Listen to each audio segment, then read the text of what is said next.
गुरुर्ब्रह्मा गुरुर्विष्णु गुरुर्देवो महेश्वरः गुरुरेव परं ब्रह्म तस्मै श्री गुरवे नमः तस्मै श्री गुरवे नमः तस्मै श्री गुरवे नमः।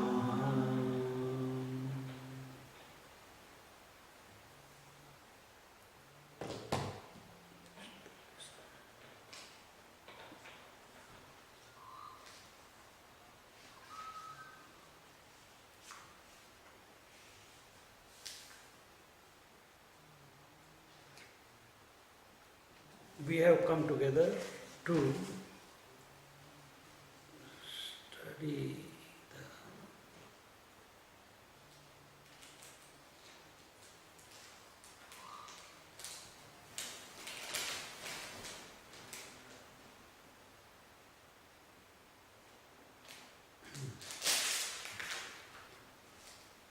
study Kathopanishad. Katha means the story, and the story is one of the best told stories to a young child in the Vedic culture, in the Hindu culture. And here we see that in Katha Upanishad, all the various tenets, all the various practices and the goal that we are to achieve. And what is the goal? It is Brahma Vidya. Brahma Vidya means the knowledge of Brahman, and that is very clearly, explicitly, vividly explained in this Kathopanishad. We all know the story will come to, because the text begins, when the Upanishad begins, it will take us through the story. But just a general understanding of life. We know that the root of all problems in our life is what? Is ignorance, isn't it?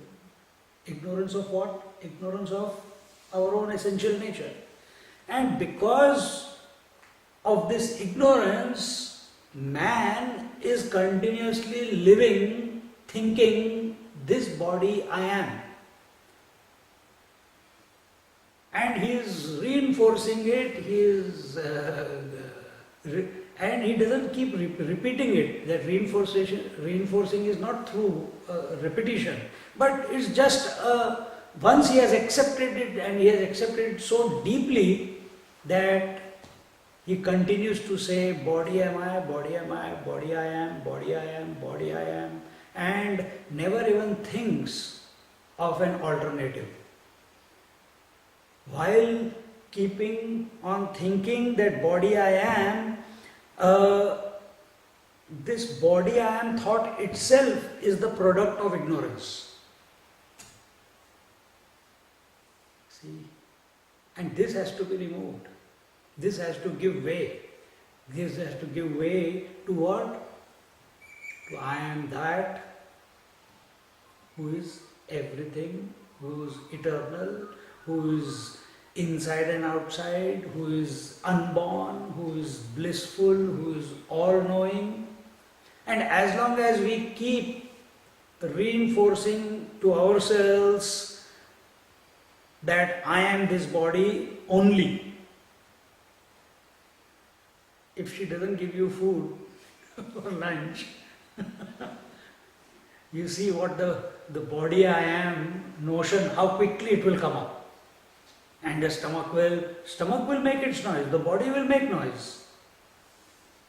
Car also makes noise when the petrol finishes. You have to fill up the petrol. So you will feel like filling up the petrol. See? So this has to be removed. So here in Kathopanishad one mantra comes, Sam modate modaniyam hi labdva, having attained this eternal Atman, the blissful Atman, the blissful self within, one becomes happy. This is one of the statements which will come in the Kathopanishad. To think that we can get happiness by indulging in the world is an impossibility. True happiness only comes from abiding in the self. And towards this, the Kathopanishad is a dialogue between a young seeker and the Lord of the Death. And in that Lord of the Death, in that conversation, we see how the Lord of Death, Yamraj, he lures this young boy with all the riches of the world. And that child wants to know only one thing. What is that by knowing which I'll come to know everything? And in this manner, he eventually attains. And this attainment, when we use the word attainment, we feel that attainment is like, I attained, I gave you the book, now you have got it. Is self like getting a book? Is self like eating the food and becoming one with the food? Is self like I am seeing you and now I know you? Is it like this? No, it is not like this. It's just a knowingness without a thought. It's a knowingness without a thought. Nothing needs to be done. No experience needs to take place.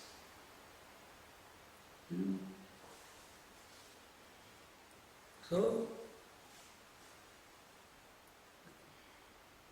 first point, that attainment of the blissful self is not like attaining a fruit.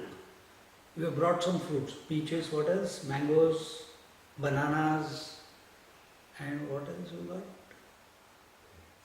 Pears and watermelon, sweet melon.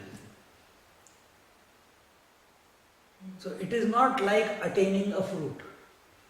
There's nothing is going to happen. If you are looking for an experience of realization, you are going the wrong way.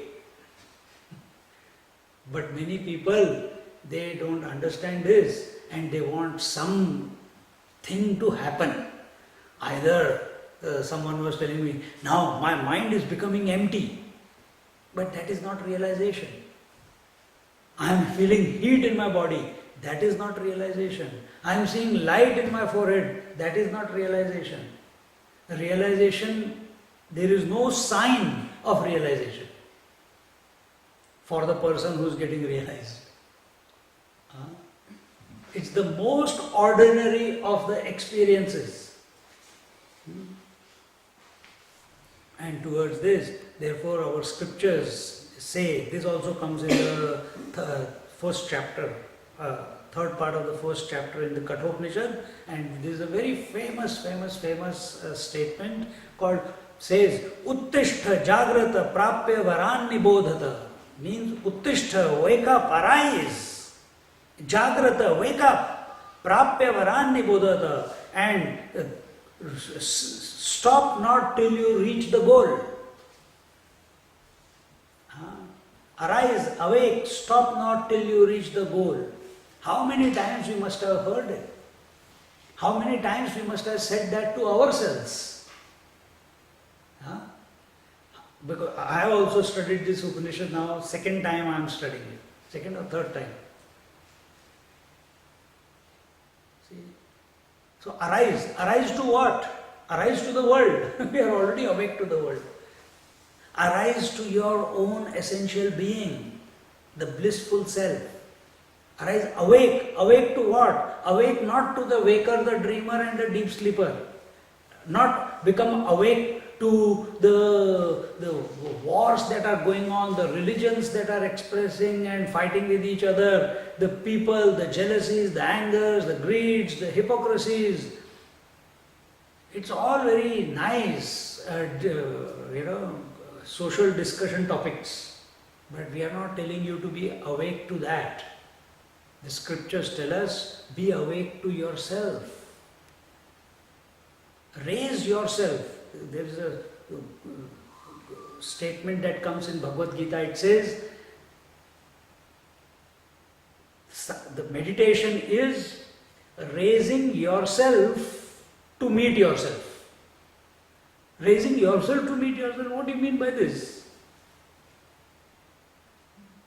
How can I raise myself to meet myself? Then that statement is then imagined. Oh, the Kundalini from within you rises and takes you to the top. You think you are that individual and you have to become the total. You think you are the ignorant and you have to become the wise. This is arising. This is awakening. This is what they think. I am not saying that this is what scriptures say. This is what people think arising and awaking means. Arising and awaking, in that arising and awaking there is no journey. It is a journeyless journey. But till that journeyless journey, the destinationless destination is not reached, till then it feels as if some journey is being performed. So therefore here it says, Uttishta Jagrata, arise, awake, and know it, realize it. How do we know it and realize it? Is it through the books? How do we come to know?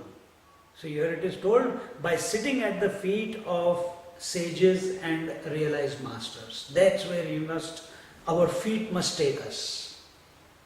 And when we sit at their feet and listen, only listening, no reading, no cassettes, only listening, active listening will bring that about. And when that happens, then the knowledge of that knowledge which is heard and digested and contemplated upon by a seeker, by an aspirant of the truth who wants to arise himself and awaken himself to his own self, in that process he destroys the ignorance that is expressing as body I am I concept. So in this, see, there is a beggar or there is a bullock, we'll take a beggar, and a beggar can also be sitting outside an ashram in India and a lecture is going on Bhagavad Gita or Upanishads and he listens. And then when he meets his fellow beggars, he says, what are you begging for? I am not begging, I am dispassionate. I am not attached to anything. That's why, see, I don't collect anything. Beggar's language. Beggar is saying, is that what it is? Anyone can read the book, anyone can listen from here and there, anyone can listen to lectures on the CDs, and variety, there is no end to it. So much is there. And we can, like a parrot, we can reproduce it. And like a parrot, we can reproduce it, including teachers. That's what they do. Most of them. They reproduce. But what do we have to do? Having read, having listened, then we have to sit with that, brood over that, contemplate over that, ruminate over that, and allow that which is hidden behind the words to reveal itself. So don't be a superficial seeker who feels that coming to a retreat, coming to a lecture, and feels that I am spiritual. I am not judging anyone here. We are making a statement. Don't feel that you are giving lectures, so you are a cut above the others. No, you are not. Don't remain, the scriptures are saying, don't remain in that imaginary world that by taking a few classes, attending a few classes, attending a few retreats or taking a few retreats, we have come to know. All we have done is intellectually appreciate what the goal is. Intellectual appreciation, such people become intellectually miserable also afterwards. So, whatever is heard, whatever is understood, about whatever the clarity has come, that clarity must convert itself into a direct experience. Knowing that curry puffs was on the menu, it's good. But until unless we become one with the curry puffs, the experience will not take place, and it will not take place because they are left in Lara. So, it's a long journey back to retrieve them. So, important thing is whatever, see, yesterday someone was telling me that, Swamiji, many times I have heard, I have read, and I have been thinking, what does it mean to have an out-of-body experience? What does it mean to heal yourself? And I heard, he was just listening to one person on the video. And such people only then get confused and then come. Because they don't follow a pattern from beginning till the end. So you listen and suddenly, in life is not about, I want to know what is out-of-body experience. I want to know what is no mind. I want to know all the chakras and all the nadis that are flowing through the body. I want to know. And then I want to know what is subtle body. I said, you can never come to know. Why? Suddenly, when I said you will not come to know, it stopped his verbal diarrhea. It suddenly stopped. Why will I not come to know? I said, right now you think you are the body? Yes. As long as you keep thinking that you are the body, you can never have the experience of the subtle body. No, the master said this. He was saying that it is possible. Acha? Go and listen to it again. He went to listen to it again, came back, still he couldn't. No. How can a person who is identified to physical body experience the pranic body or the subtle body? Can't. How can effect know the cause? Cannot. And then half an hour of explanation. You have to come out of the physical body or experience that, and then the pranic body. While I am physical body, do I know everything inside it? No. Do I have the vision? No. So when I am in the pranic body, will I come to know everything? No. But as a pranic body, I can come to know the physical body. As the subtle body, I can come to know the pranic body and the physical body. So from top, if I look down, then it is possible. But while being in the physical body and wanting to know everything, not possible. The idea has to be dropped that I am the body. Till then, further knowledge is not possible. And that was with him. So, when we listen to various Upanishads, which we have done quite a few times now, this is I think the seventh Upanishad we are doing now.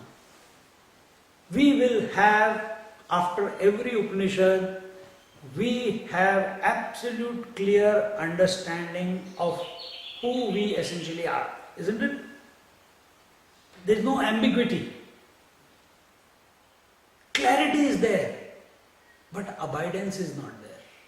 And that abidance can come about only when we practice on a daily basis, initially, and then hourly basis, and then every moment. That which you have become convinced of as regards to the essential nature. Until unless it does not become a 24/7 job with you, it will not happen. See, when a woman becomes a mother or a man becomes a father, once you are a father, at the back of your mind, the well-being of your child is always there, isn't it?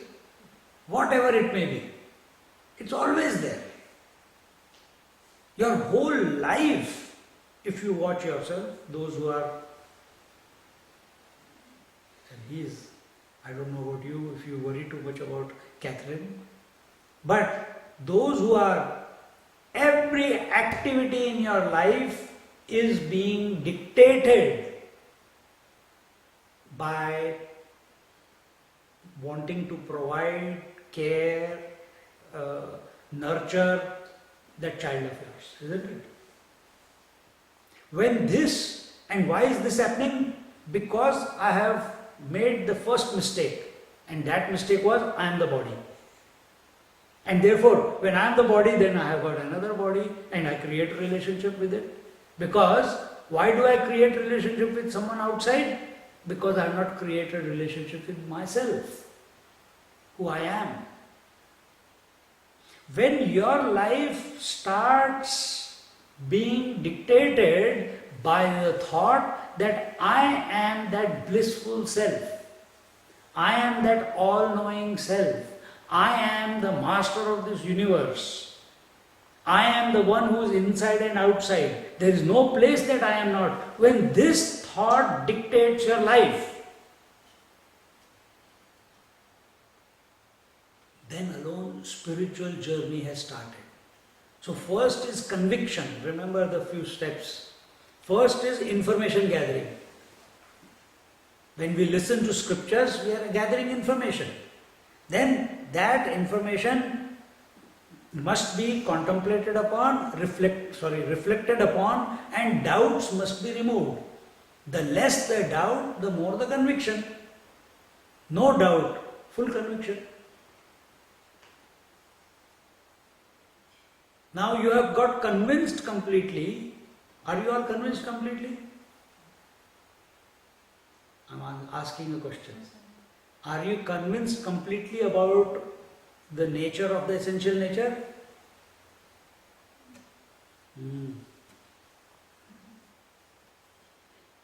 If there was not even one doubt left with regards to the essential nature, it will happen. The reason it is not happening is we are still not convinced. We have maybe 80% we have understood. Maybe you have understood 90%. Maybe you have understood 99% about as to what your essential nature is. But that 1%, that 0.00001% is enough to not allow you to abide in yourself. See? So it has to be every doubt with regards to who we are, where are we going wrong, why is it not happening, why am I not able to abide when I am the one and I have to, it's the journey from myself to myself, then why it is not taking place? There is nowhere to go, there is nothing to seek, there is nothing to know. everything is here only, where I am, then what's the difficulty? The difficulty is I have considered and accepted that I am the product of the world, that I am limited, that I am conditioned, that I have a birth, that I have a death, and in this way a person who is having all these thoughts as the premise on which he or she has based his life, such a person finds it very difficult to abide in their own essential nature. So what do we require? That to have this peace, the blissful self, the Atman, I am going to use the word Atman. Blissful self sounds too long. This Atman, the self within, for it to be revealed, what is required? It requires a pure mind, a calm mind, a concentrated mind, and these are the prerequisites. You cannot say that my mind is agitated and say I am realized also.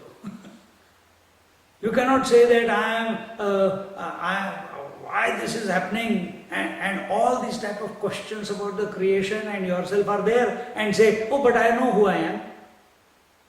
No, you are living in an imaginary world of knowing. Once you know, there is no doubt left about anything. Is it that you have to know everything about the world? What is that? See, you can go into the world, about space there is lots to know, about air there is lots to know, about fire there is lots to know, about water there is lots to know, about the earth there is lots to know, about the plant kingdom there is lots to know, about animal kingdom lots to know, about human kingdom lots to know. Is that knowing? So how can you know the world? In one, say that? By knowing yourself. Yes. You can know the knowledge about the world is one single point. In one way you can come. That which is changing is the world. Nothing to get serious about. Rather than, because the more you think about the world, the more interest will develop in it. And as long as the interest in the world is there, till then the inward journey will not begin. Because the outside, which is the variety, which is so enchanting, it is continuously demanding your attention. Like for the next 7 days, you will be looking forward to the breakfast, we will look forward to the dinner, lunch and dinner. We are looking forward. Why? What's new coming up? We have lost the plot. If we can look forward to knowing the self in spite of all the experiences that the life is presenting us, then there is a possibility. So here it is told, na virato duscharitat, na shanto na samahitaha, na shantamanaso vapi prajnane nainamapnuyat. This is also a verse in the Kathopanishad, and it says, one who is indulged always in vicious actions and desirous of various sensual enjoyments, and who has got no concentrated mind, cannot attain Atman through knowledge. A dissipated mind is not a fit instrument to convert knowledge into experience. What is this is so apt. Yesterday we did the topic of dharana, isn't it? What is dharana?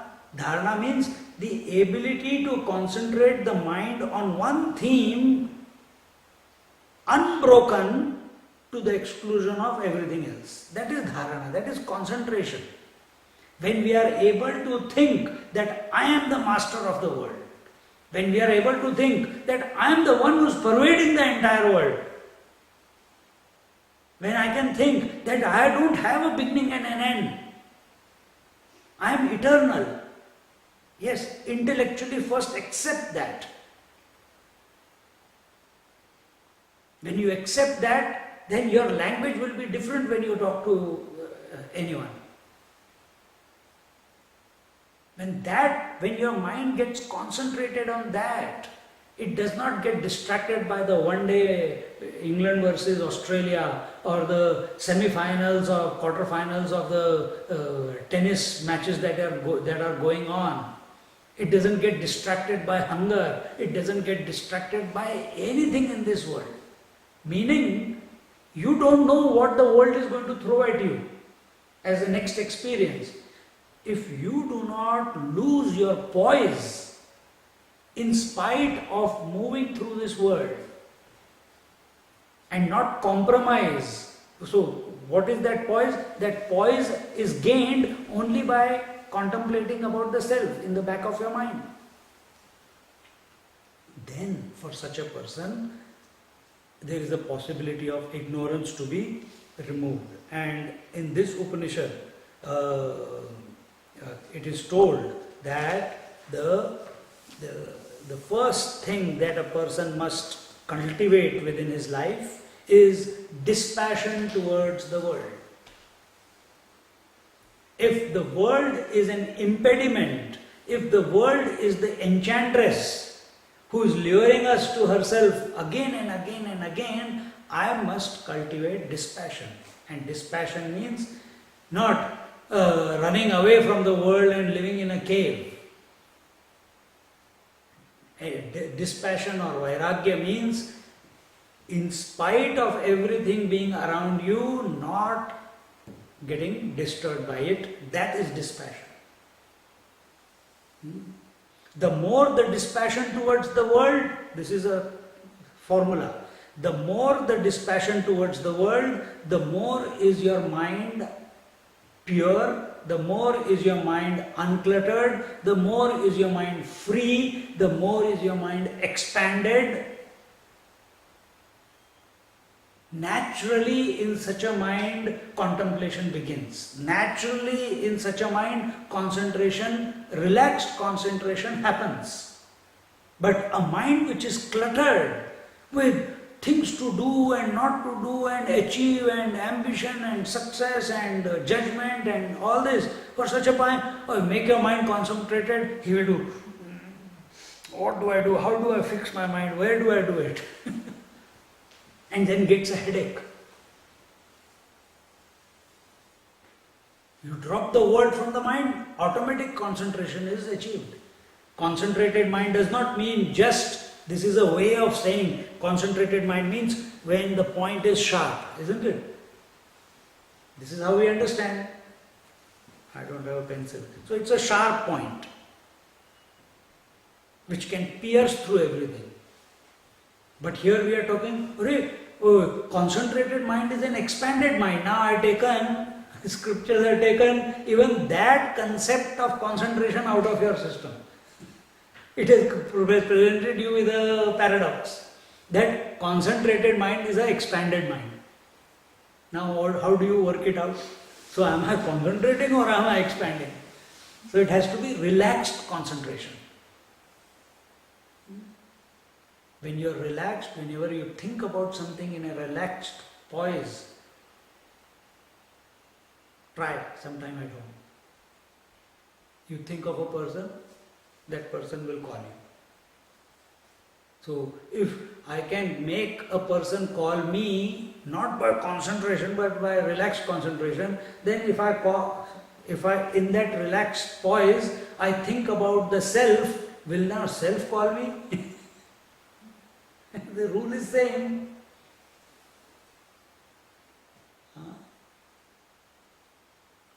So, to be a seeker of the truth and not have this quality of dispassion towards the world. These two go together. You cannot be a seeker of truth and say, no, I love this world. It cannot be. When I say I love this world, from desire point of view. A seeker of the truth has to be necessarily dispassionate towards the world.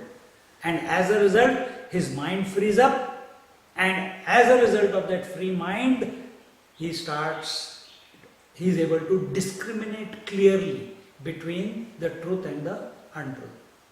This is just a preamble that I am giving you before we get into the Upanishad. So we understand that all of us are starting from the same level of understanding.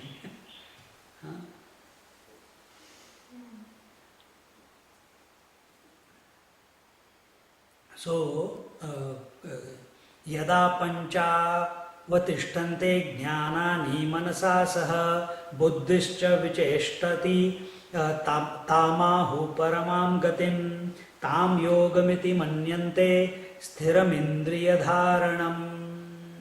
So here it is told that the great yogis of the past, they used to say that our five senses and the mind have to be controlled, and only when the five senses which are continuously interacting in the world, desiring to gain the stimuli of the world, getting distracted by the stimuli of the world, and in other words, the senses are getting disturbed because the mind is having certain desires. So mind also gets disturbed.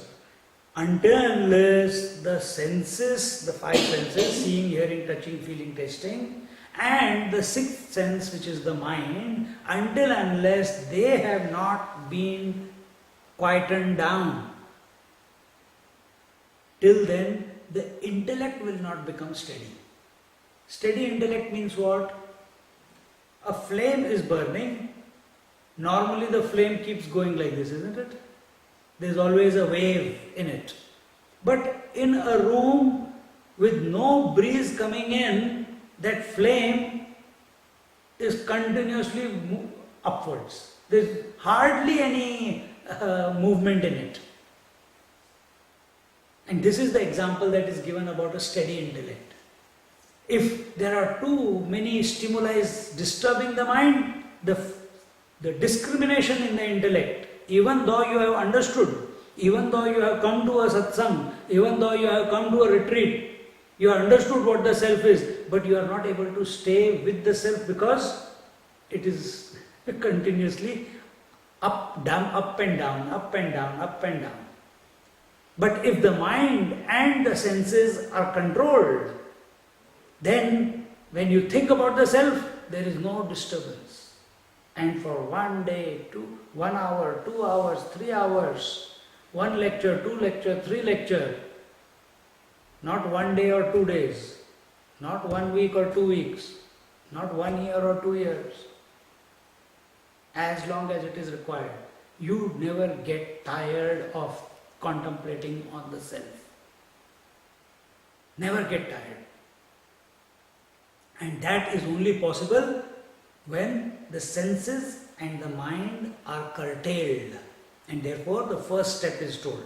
Yama, in Yoga Sutra also same thing. Yama is, do not get disturbed by the world, do not disturb the world. Niyama is, live a disciplined lifestyle.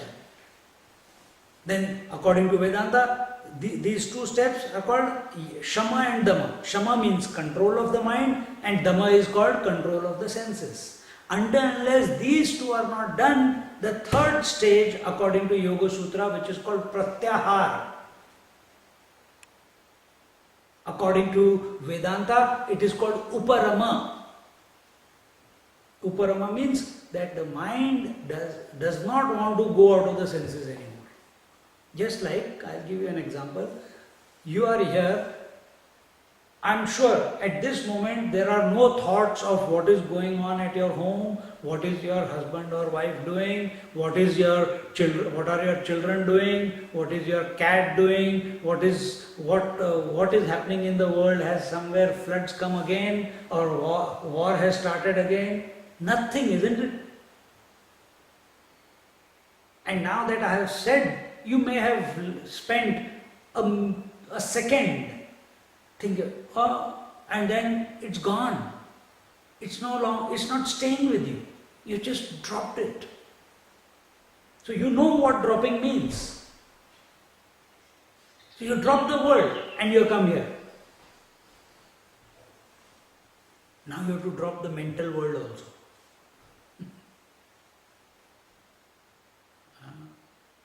And I just shown you what dropping means. You have done that.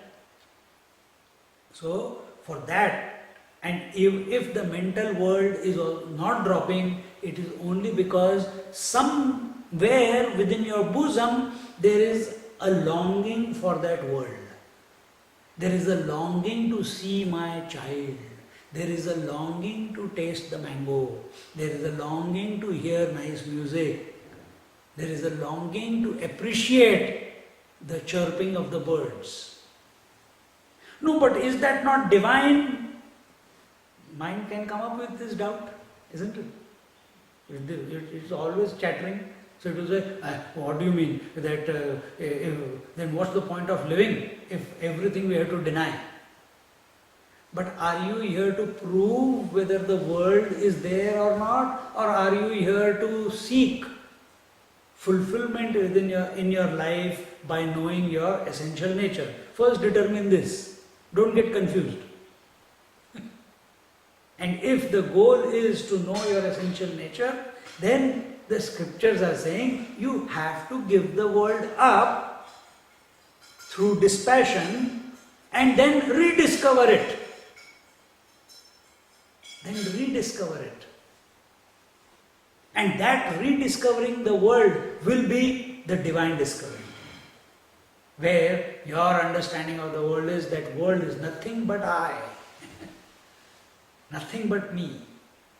Right now, that is not our experience, isn't it? So, it is told that without dispassion and without concentration of the mind, the realization of the essential nature is an impossibility. And towards this, there will be some exercises given within the Kathopanishad.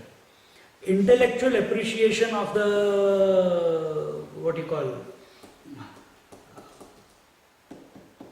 of the scriptures is only the first stage. When we come and hear, that is the first stage. Then what? It must be followed up with intense desire, an intense feeling of never being content within your mind that I know it. If this thought has come, I know what Brahman is, I know that I am, I know anything you say, I know it, then understand the intellectual virus has started. And we say sometimes, isn't it? We get caught up in this, so we have to get out of that. And as I said before, listening to scriptures, listening to the Upanishads is only the first step. After that, we have to do the reflection, that is, remove the doubts. The lesser the doubt, more is the conviction. More. And when conviction reaches a point of no return, that's when the three steps, the dharana, dhyana, samadhi, these three steps begin. When conviction has reached to such a level that now you don't want to get convinced anymore. You don't have to prove to yourself who you are. It's always there with you.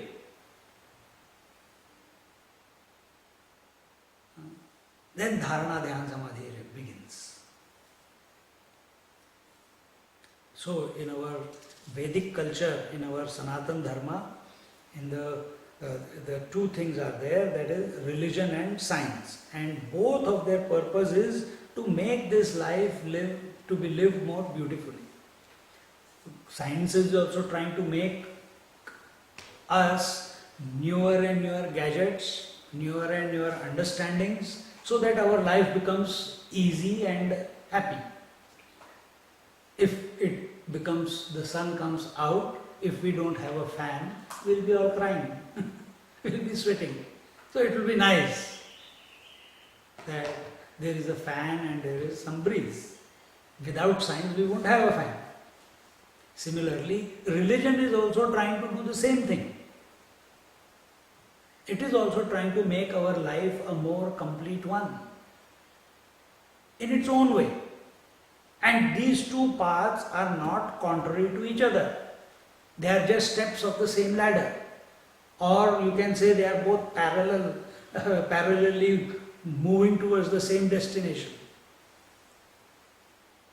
But science, just physical science, what we understand is today only about the scientist, and that scientist persona has been painted in our picture, who is in the laboratory trying to mix and match different things and trying to discover new things. No, but in our culture, even the yogis were scientists. And they were finding newer and newer ways through concentration. It was getting revealed to them, and those revelations they were presenting to the mankind, to the humanity, and whatever they were revealed with, it was for making the humanity a more happier humanity. Because if humanity is not, the only purpose of human being is one, to seek more happiness, isn't it? That's why you eat, that's why you come here, that's why you buy a car, that's why you wear clothes of different textures, that's why you make the hair the way you make it. Everything is done in your life only to gain happiness. But science can take you only to a certain extent. Then religion takes over. And these yogis, they practiced in their own quiet moments away from the society, having controlled their senses, having controlled their mind, and making themselves available. See, if you just make your mind concentrated extremely by controlling your senses and mind, and the urge is there within you that I want to help the society, I want to help this humankind to be more happy. Oh great divine, please reveal something by which it becomes a more happy humanity. Something will be revealed. But you have to sustain that concentration. That is how discoveries are taking place. That is how a person becomes a monk. You don't become a monk. My childhood dream used to be that I want to become a person who takes seminars for children and teenagers. That was my dream. One of the dreams. Why? And that was, I don't know why, but I got in the school, I got a chance to become, the vice principal came, we were talking and we thought that you will be a right candidate for the school prefect. And the moment I heard school prefect, which means I have to make everyone listen to me, that means, and I am only a shorty, others are taller than me and stronger than me, suddenly the fear came in. I said, no, I don't want any. I didn't want that responsibility. No, you will be good. You are not belonging to any group. You are always aloof. You will be, and you are friendly to everyone. You can become. No, I don't want. But that urge has somehow over the decades expressed in whichever way I am expressing now. See? As a teacher, as a student, I could not express, I did not have the abilities. Today, I have some abilities to cater to some section of the society. Great masters have such ability that they can cater to millions of people at a given time, isn't it? You have to keep growing. But they also started from somewhere. You also have to start from somewhere. So don't understand religion that we should not deny the science and we should not become religious. We are new age scientists. New age scientists are what? New age people. They don't want to use the word religion. A religion only means religion, reunite, that's all. But our understanding and connotation of religion is that all the superstitions is there, the rituals are there, the mantras are there, strict life is there. That's the idea that we have, and we want to, we are the moderns, we are new age people. We are not religious people. Don't call me religious. Religious just means a person who wants to unite with himself. And that's the greatest vocation that one can have in life. And knowingly or unknowingly that person is doing that anyway. So, to bring about this unity within ourselves, we find that there are many different paths. There is the path of devotion, there is the path of knowledge, there is the path of action, and there is the path of mysticism. These are the four paths.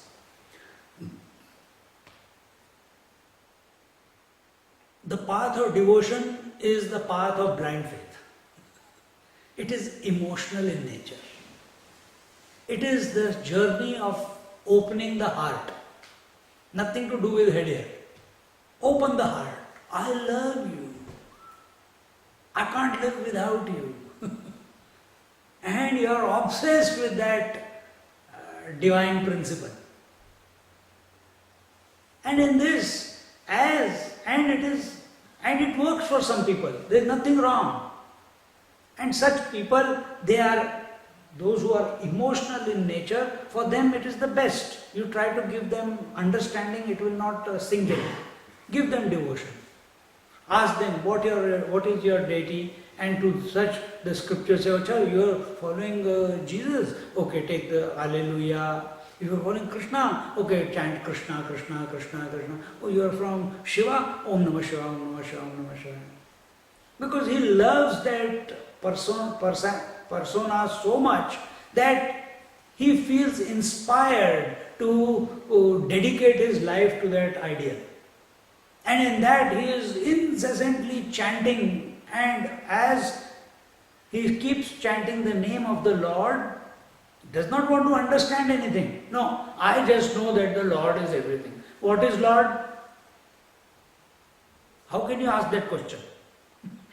But you tell a person who is following the path of knowledge, he will write a book on what is Lord. For a devotee, he does not want to know. He says he will reveal. I am not concerned what he is. And he is just happy taking the name of the Lord, but as a result of taking the name of the Lord and loving him for whoever he is, or whatever his idea about the Lord is, his senses get withdrawn from the world. His mind gets less agitated. All the agitations or thoughts in the mind, concepts in the mind, ideas in the mind, the commissions and omissions in the mind are replaced by the name of the Lord. And as a result, when enough concentration in the mind is achieved, a concentrated mind is an integrated mind. Understand?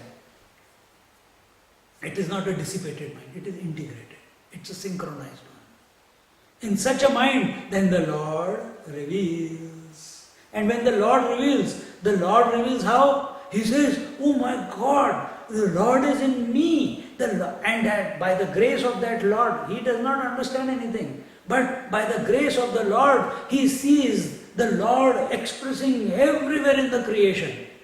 In every tree, in every animal, in every blade of grass, in every leaf, in every aspect of the creation, he is seeing the divine, he is seeing the divine, he is seeing the divine.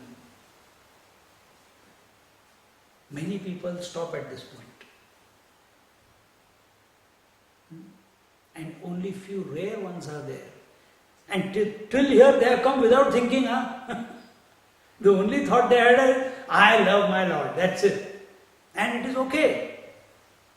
But there are few rare ones who come to this point and they see the Lord revealing within, the presence of the Lord within and without. Then they say, the Lord is, I am having the experience of divinity within and I am having the experience of divinity without. Then who the hell am I? Who am I then? He didn't say, who the hell am I? Who am I? And the moment that question pops up, and it is not something that you can train someone, it happens. And when that question pops up, the divinity says, thank you. And now instead of experiencing the divine within his body, within his mind and without in the world, he becomes one with the divine. That is the path of devotion. That is the ultimate. Then comes the path of knowledge. The path of knowledge is the path of head, intellectualism. And in this, you are told, practice dispassion towards the world, practice discrimination about the truth and the untruth, and purify the mind. And the best way to purify the mind is by contemplating and becoming clearer and clearer about who you essentially are. And you proceed and proceed and proceed, and eventually, as a result of this purification of the mind, and all this is happening by understanding. It is not happening in blind belief. That devotee did not know who the God is. Here you know who you are, you know what the mind is, you know what how it gets attracted outside, how to curb it, how to control it, and you practice all that.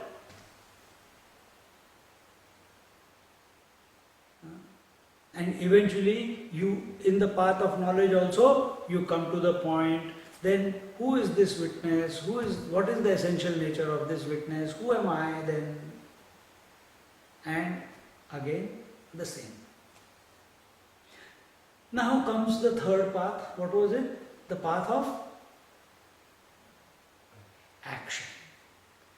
Path of action. Those people who say we must do something in life, only then realization is possible. And what is the doing? The rituals.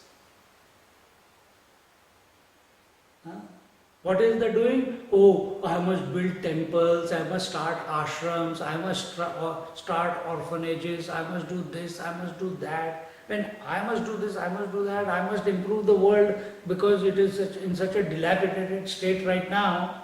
Who are these people? These are the people who are following the path of action. And why they are following this? Because sometimes their mind has blind faith about the Lord. Sometimes their mind is oscillating towards the knowledge. So it's like a yo-yo. Sometimes they are in the head, sometimes they are in the heart. Sometimes they are in the head, sometimes they are in the heart. Sometimes they are in the head, sometimes they are in the heart. So they are not able to stand firm in one position. A devotee, if I don't want to think, I just want to feel. Intellectual, I don't want to feel, I want to think. Everything through logic. But those people who are confused, they are a mixture of feeling and thinking. And are not able, and every one of us is. But we are not able to take a position. For such people, the path of action is there. That you go, serve the world, and do whatever actions you do without expecting a result. That is the path of action. And yet there is another path, and that is the path of mysticism, in which we have the Hatha Yoga, we have the Kundalini Yoga, we have all the different types of yogas, by way of which, by following certain exercises, you invoke the energies and gain some esoteric experiences, and those esoteric experiences eventually lead you into deep samadhi. And when in samadhi your mind is able to remain for a long period of time without thinking, with no thoughts, somewhere along the line this thought will come. Who is this one? Who am I who is experiencing there is no thought?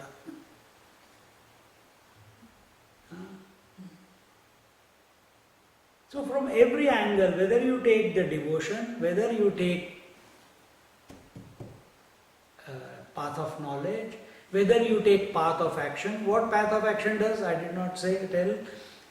If you live your life performing the actions without expecting any result, mind will get purified. A purified mind will again want to sit in meditation, will again want to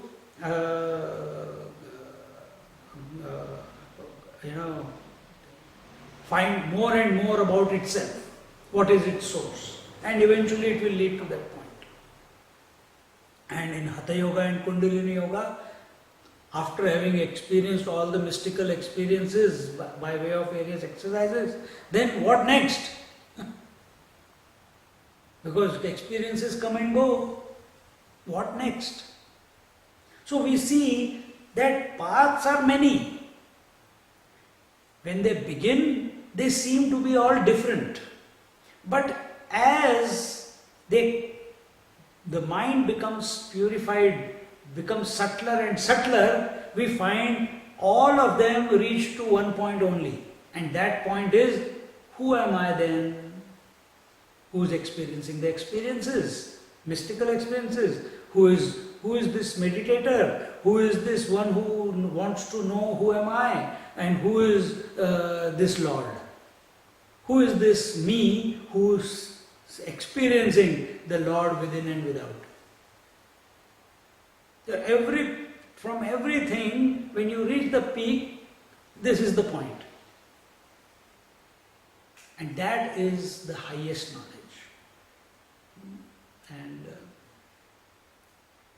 And one must seek that, one must discover that, one must contemplate on that.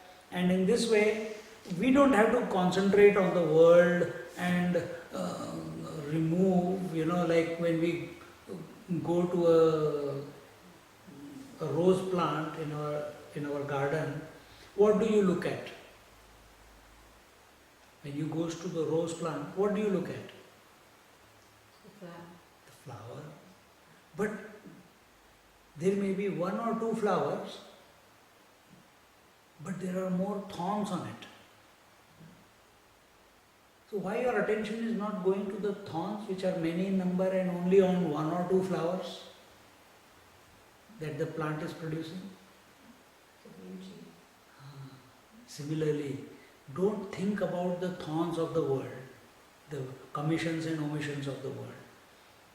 You contemplate on the pure fragrance that is your essential nature. And when you think about the flower, automatically you're not disturbed by the prickliness of the thorns, isn't it? The hand goes, even if it is feeling some thorns, nicely, carefully, it plucks and comes out, isn't it? Gets the flower. So in your life, we must also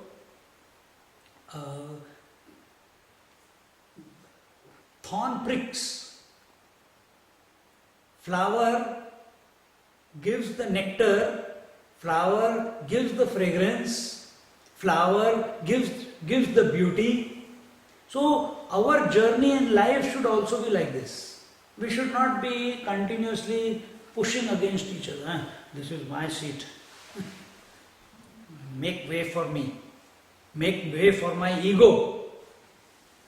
And continuously dashing here and dashing there and dashing there. And all of us are guilty about it, isn't it? And sometimes, if not physically, mentally we are dashing against other people. Verbally we are dashing against, reacting to everyone in the world. The path, the spiritual journey is a path of compassion, a path of understanding, a path of sublimation, a path of absorption. It's a path of patience. You don't have to force anything to happen in your life. Allow. You cannot force. You must have heard it many times now. You can't force a bud to become a flower, isn't it? It has to take its time. Similarly, allow the bud, which is expressing as absolute clarity in your mind that I am that essential self. Allow it to flower. Allow it to flower. And in this manner, we see how we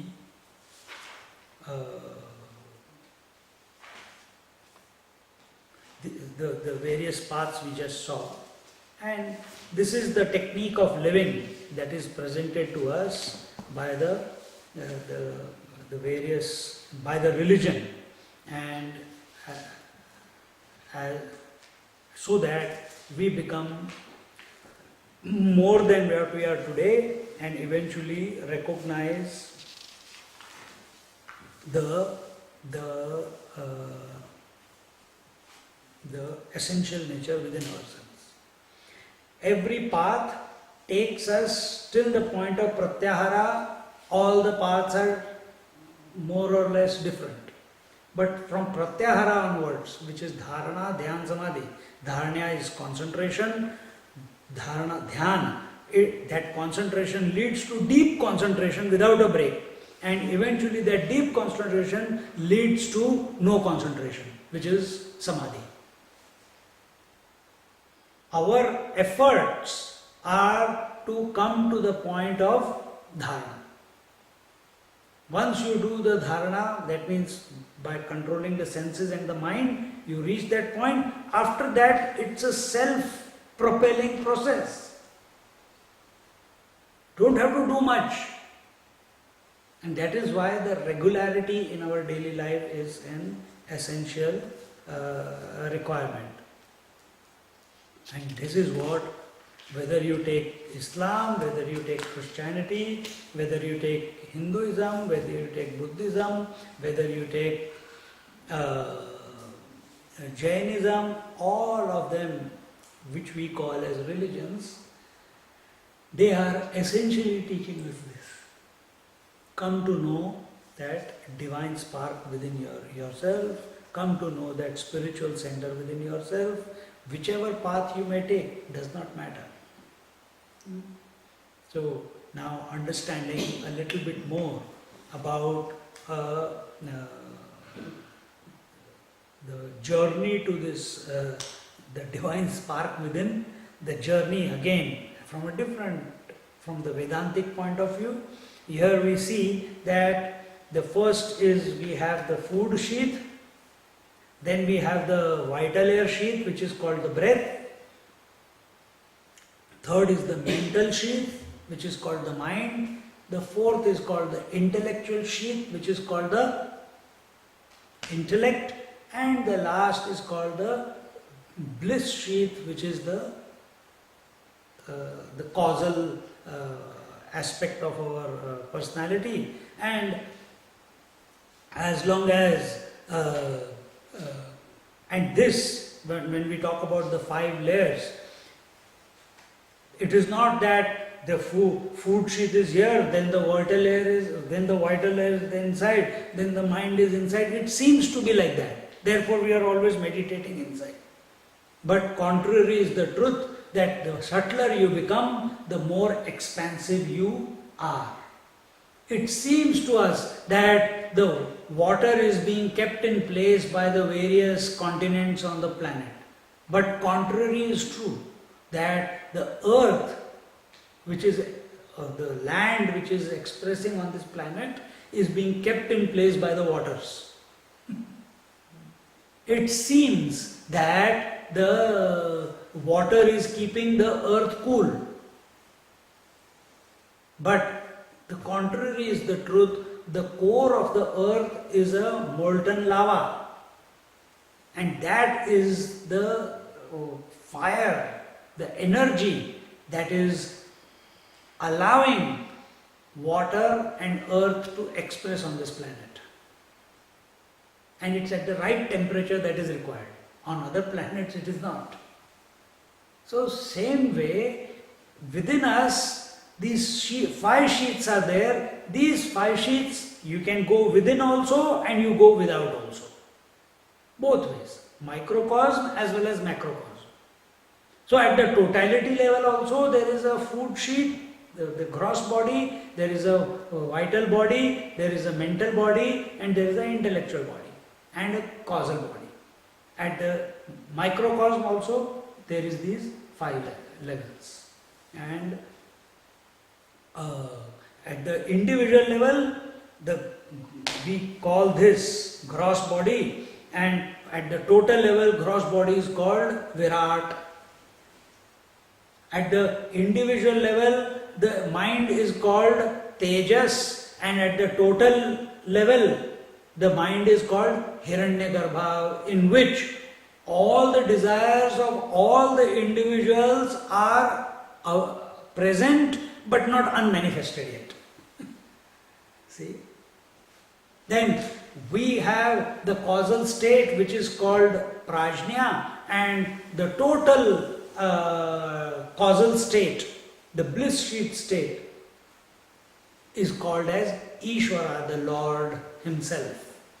So we see the individual and the total, they are both mirror images.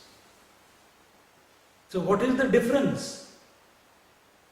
So now when I say individual and total, that total is not somewhere, here only. So what is the difference? The difference is we are slaves to these 5 sheets, and the Ishvara, the Lord, the total, is the master of his 5 sheets. That's the only difference. That has to be brought about and transcended. So when I was saying that a devotee comes to this point where I feel this experience of the divinity within and without, he has come to that point. But next, there is one more. Then who is experiencing this within and without as divine? So understand these 5 sheets are there, and I will not go into the detail of each one. The food sheath is made up of it survives, its nourishment is the gross food that we eat. The vital air sheath is again available because of the pranas, that is the oxygen that we breathe in, and that oxygen goes in and nourishes it multiplies itself into 5 pranas, which go to nourish the body, to digest the food, to circulate the blood in our body, and to and to evacuate and to throw out the things that are not required by the body, like cough, phlegm, etc. So that is the part of that. Then there comes the mental sheath, and in the mental sheath, what mental sheath in us is the mind, and that mind is where mind is defined as the thought flow, where the thoughts are coming and going incessantly. That is the mental sheath.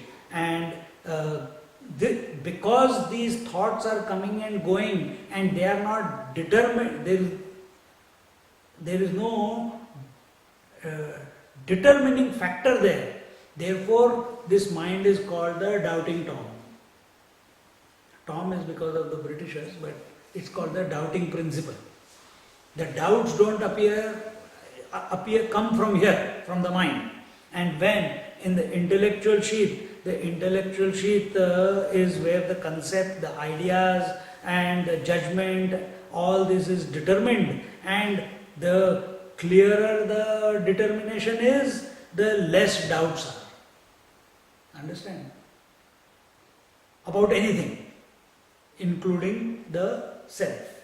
So, each faculty has its job, and the bliss sheath, the last one, it is made up of negativity, or it is made up of ignorance. And this ignorance is the cause of every subsequent sheath. So out of ignorance came the intellect.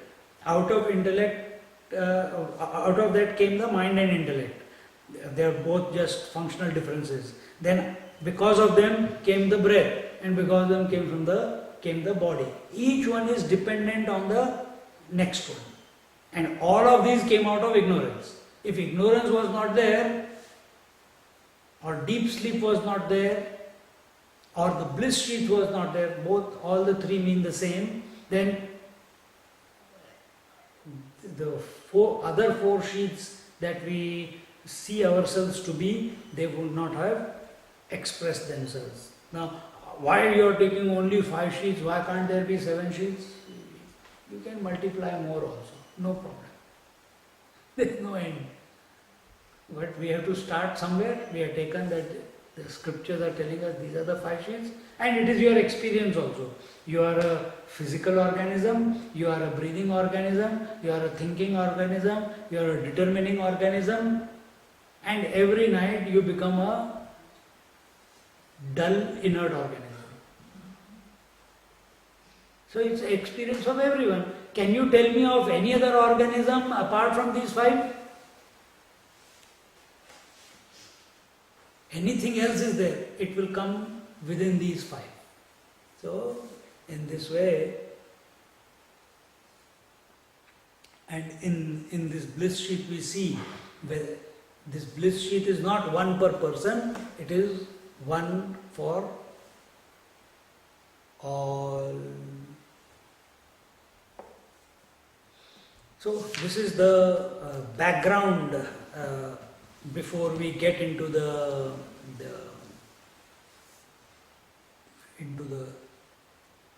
text proper. And here we see that these 5 sheets that are given, they have to become integrated with each other. It is not that I am only going to work on the intellect, I am going to work only on the breath. No. A smart person, he will work on all of them on a daily basis. Eat proper food with the senses, see proper things, hear proper things, taste proper things, remembering the divine all the time. Breathe, not. No, deep breathe, have a deep breath out. Let there be conscious breathing. Be very careful as to what thoughts you allow to enter in your mind. Be even more careful as to what concepts and ideas you form in your mind based on which you are leading your life. So all this is required. And if this sounds to be very difficult, you keep thinking, what is the divine life spark within me, and everything will start falling in place. But if you think that you have to do something, then you can do all this. And we flip. Sometimes we are the body, sometimes we are the breath, sometimes we are the mind, sometimes we are the intellect. It's not that all the time we are intellectual, it's not that all the time we are a gross body, isn't it? At the body level, our expression is, our desire is of comfort and discomfort. So many times we are comfortable, sometimes we are uncomfortable. At the level of breath, the expression is of hunger and thirst. So sometimes we are hungry, sometimes we are thirsty. Sometimes we are comfortable, sometimes we are uncomfortable. At the level of mind, it is about joys and sorrows based on likes and dislikes. So suddenly now, not only we are comfortable and discomfortable, hungry and thirsty, another set of pair is added. We are joy and sometimes we are joyful, sometimes we are sorrowful. And at the intellectual level, sometimes we are praised and sometimes we are insulted. Another pair is added. Sometimes we are honored, sometimes we are dishonored.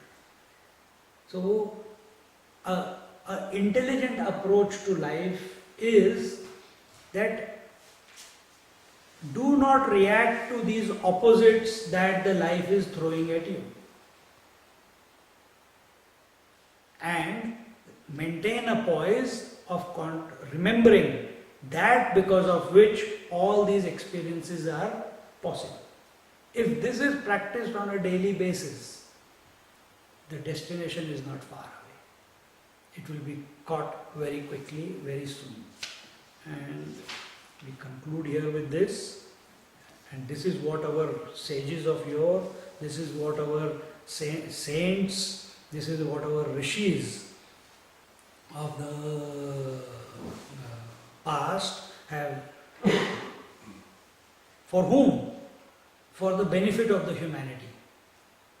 Could the scriptures, this Kathopanishad, could it have just come by chance? No, it has to come to someone. E is equal to mc square was possible only to a human being. It was a revelation to Einstein. Why? He was prepared for it. The gravity which was always present was revealed to Newton. Why? Because he was available for it. He was contemplating on that principle without knowing that it is called gravity. But he was, why? Why does the apple fall? And the principle got revealed.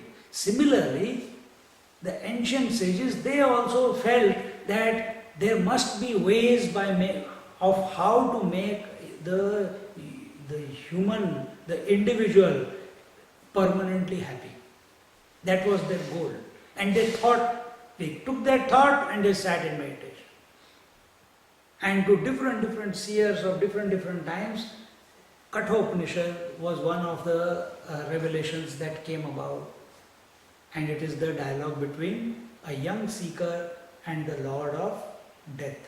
And this way, when we listen to the Upanishads, then we are not,